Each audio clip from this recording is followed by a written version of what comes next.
Hey, you guys, and welcome back to the kitchen here at House at Longmeadow. This week, we are continuing our chat about buying meat, specifically beef and pork, in bulk from your local farmers. So, this week, I'm going to share with you the number one thing I ask for when we're buying our beef in bulk from a local farmer.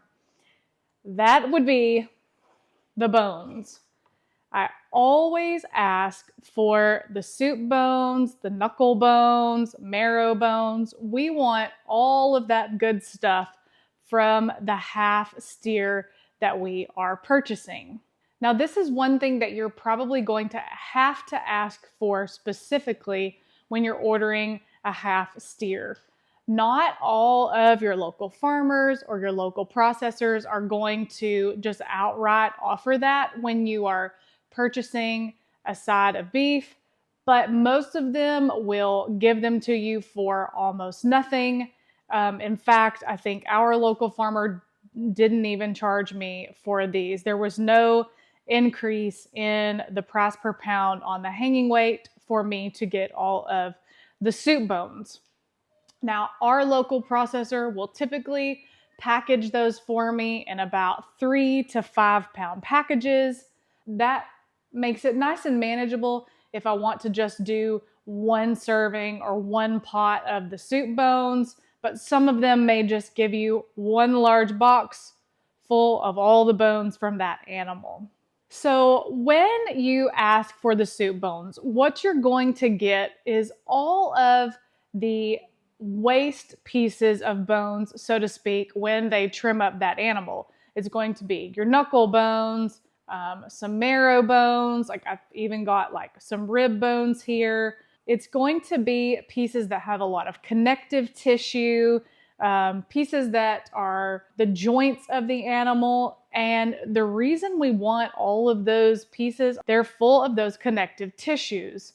When we boil that down into stock, those connective tissues, those joints break down and they provide a really nutrient dense stock. So why is this the number one thing I ask for when I'm getting a half steer? The number one reason is just cost related.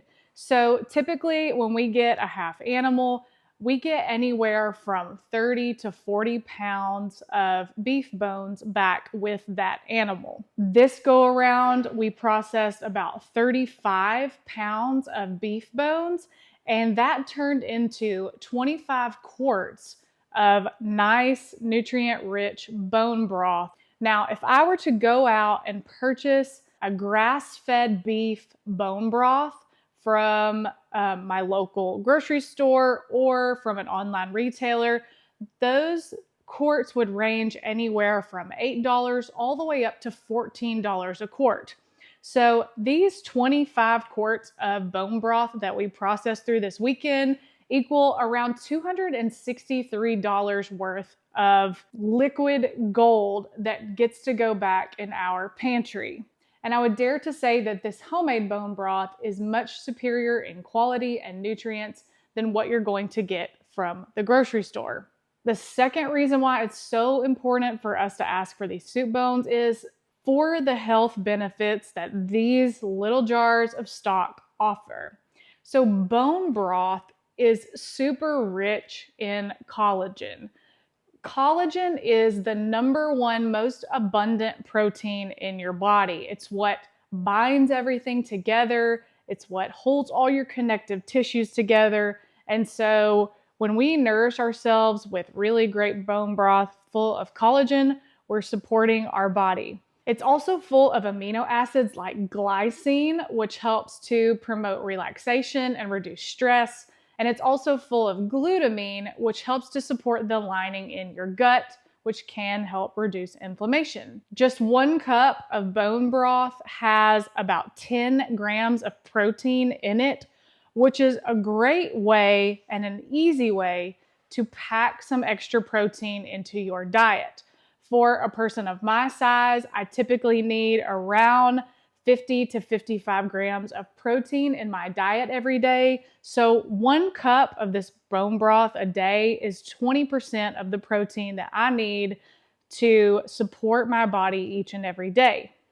Now, Jacob and I use bone broth for another reason that may not be as common for you, but as a part of our lifestyle, we do a lot of intermittent fasting. It's a great way to put your body in repair mode. And so when we're fasting, a great way for us to break that fast is to warm up a cup of this bone broth and break our fast with this super nutrient dense, high protein, high fat liquid. Okay, so let's go over the steps. I'm going to kind of take you through the last few days as we've worked through these pounds of beef bones, and I'll show you how we take a tray of beef bones that just don't look like very much and turn them into this really nutrient dense jar of bone broth. Okay, the first thing I'm going to do is line a baking tray or a roasting pan with our soup bones, coat those with some olive oil, and then salt and pepper them really well. The goal here is to get these soup bones roasted in the oven. We're going to do 450 degrees for about 30 minutes. This will get some good, nice dark color on the bones and will help add a ton of flavor to your stock. The next thing we're gonna do is get all of these soup bones into our stock pot. You see that nice marrow bone.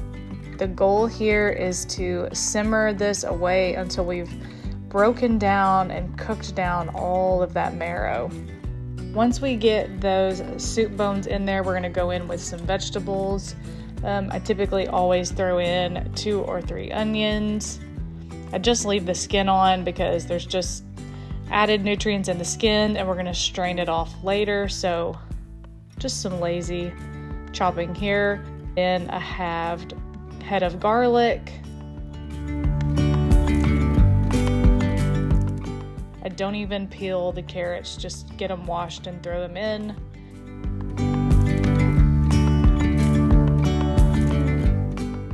And then a rough chop on some celery, leaves and all, right into the stock pot.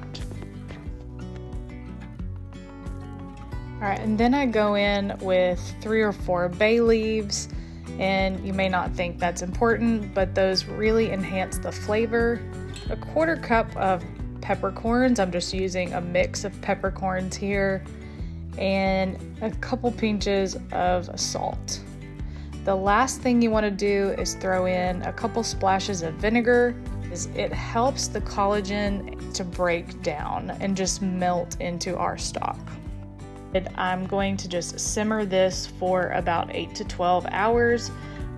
Even if I don't have enough time in the day to get that full 12 hours in, I will just turn the pot off at night. It's plenty hot enough to sit overnight on the back of the stove. And then when I get up the next morning, I'll just turn that burner back on and get the last few hours of simmering done. The long, slow simmer is what we need to get all of the nutrients out of these bones and the joints and the marrow. It really takes a little bit of patience, but it's well worth it. Okay, so I have a pot of our bone broth that we boiled down a couple of days ago. We strained that broth of all the vegetables and the bones and stuck that in the fridge for a couple of days till we could get around to processing it and canning it. So right now I'm going to skim the hard fat off the top of this broth. If we leave too much fat in the broth when we can it, it could cause our lids not to seal. And so we're going to strain this off. I'm going to stick it in a Ziploc bag and throw that in the freezer, and we'll save that for when we render down our beef fat into tallow. Now, if I was doing a smaller batch that I was just going to freeze or stick back in the fridge, I really wouldn't worry about skimming the fat off. That just adds some extra nourishment to the bone broth. But since we're canning it, that's an important step, is to skim that fat off of the broth. It does make it easier to skim the fat off when you get your bone broth nice and cold.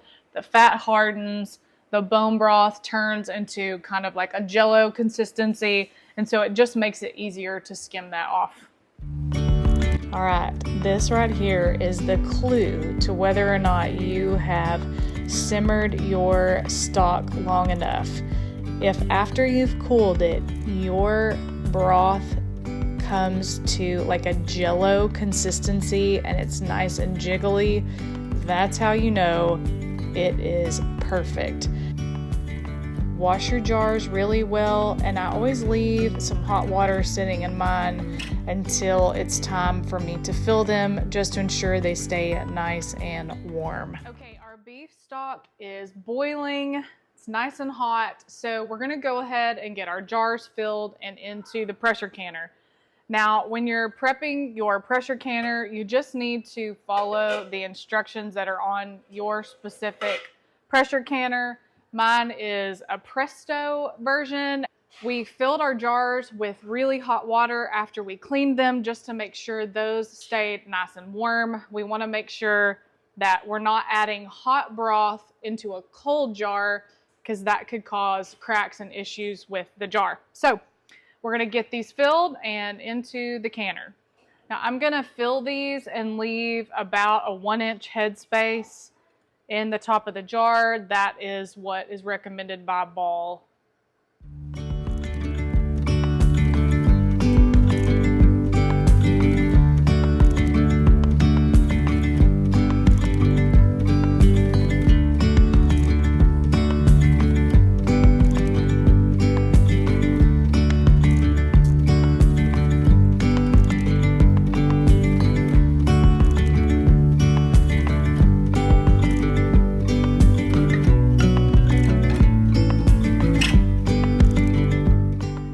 I've got all the jars filled, and I'm going to clean the rims with some water that I've just added a little bit of vinegar to, just to make sure if we've got any of that fatty beef broth on there, that it doesn't keep our jars from sealing. Now, when you're filling your jars, you only want to fill enough jars that will fit in your canner at one time. My canner will fit 7 quarts, so we have only filled 7 quarts. I've also got my lids nice and hot. This helps them to seal better when that rubber is already nice and warm.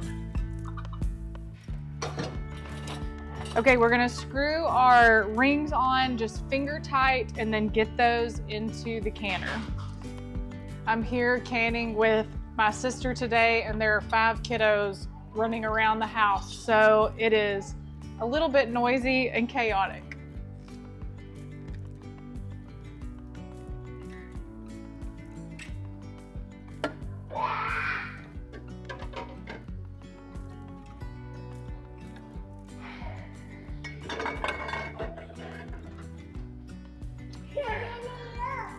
Hello.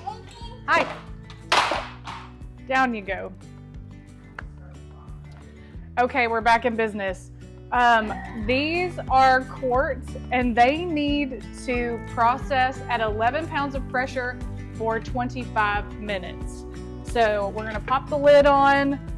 My canner needs to vent steam for about 10 minutes before we pop on, I don't even know what this thing is called, but before we pop this on, it needs to vent steam for 10 minutes, and then the pressure will start to build. When it gets to 11 pounds, we'll start our timer and let these jars process for 25 minutes. While that pressure cooker timer is going, take a break, do some dancing, and have a little bit of fun. All right, once your timer's done, you'll need to turn the heat off and let that pressure cooker come all the way down to 0, and then pull your jars out. I typically will set mine to the side and then cover them with a towel just to allow them to come down to room temp slowly And then here we have our nice, beautiful jars of bone broth. All right, I'm so glad that you joined me in the kitchen today as we processed through these beef soup bones.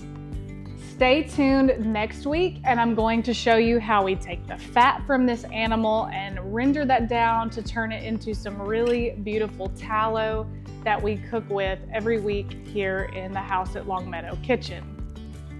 If you haven't already, please like and subscribe for weekly inspiration for your table, hearth, and your soil. As always, I'm glad you joined me. We'll see you next time.